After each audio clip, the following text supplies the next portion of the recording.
Welcome back to Washington. This is the second hour of Special Report tonight. I'm Brett Baer. President Trump is working a little shorthanded tonight as he tries to come up with a new plan for Afghanistan. That is because this is Chief Strategist Steve Bannon's last day. Bannon's controversial run as one of the president's top policy whisperers ends after a dramatic week of rumors and speculation.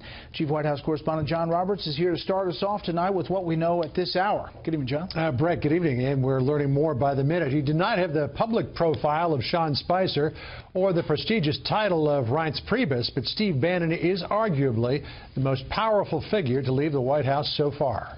Monthly becomes repetitive. In the early days of the administration, Steve Bannon appeared untouchable. The campaign chairman turned top strategist who shared a virtual mind meld with the president on populist ideology. If you think they're going to give you your country back without a fight, you are sadly mistaken. Every day it is going to be a fight. But today, the release from the White House. White House Chief of Staff John Kelly and Steve Bannon have mutually agreed today would be Steve's last day.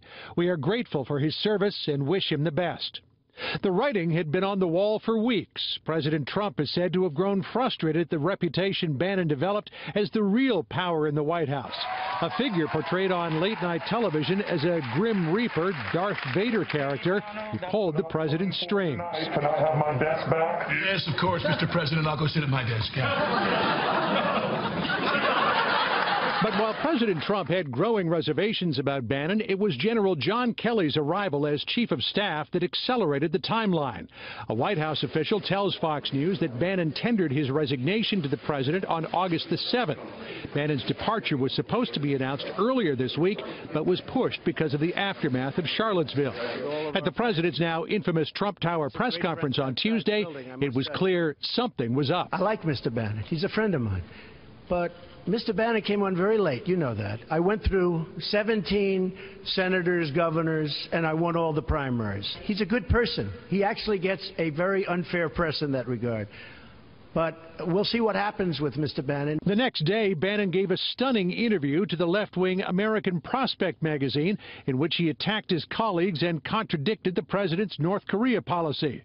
An administration official told Fox News the interview, quote, didn't help Bannon's case. They're corporatist, globalist media that are adamantly opposed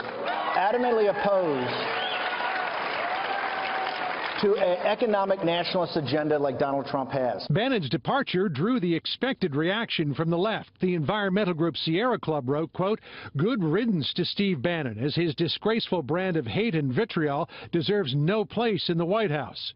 Republican Congressman Lee Zeldin of New York, on the other hand, lauded Bannon's expertise and smarts. He's someone that brought a lot of talent and wisdom. He understands world history like few others do in this country, so he brought a lot of skills. House Minority Leader Nancy Pelosi welcomed Bannon's departure, using it as an opportunity to bash the president, in a statement saying, quote, personnel changes are worthless so long as President Trump continues to advance policies that disgrace our cherished American values. It's unclear what Steve Bannon will do now that he has left the White House, but a couple of reports indicate that he plans to, quote, go to war on behalf of the president against his opponents on Capitol Hill, in the media, and in corporate America. Brett? You know, he played a key role. Chief strategist, you look at the politics, you look at how things play out. Who fills that role now? I think to a large degree Kellyanne Conway probably will be. She's got the same sort of connection with the conservative base that Bannon did. She's got the president's ear. And so I don't know if she'll officially take on a title like that, but I think you'll see her probably get a little more face time with the president. All right, John, thank you.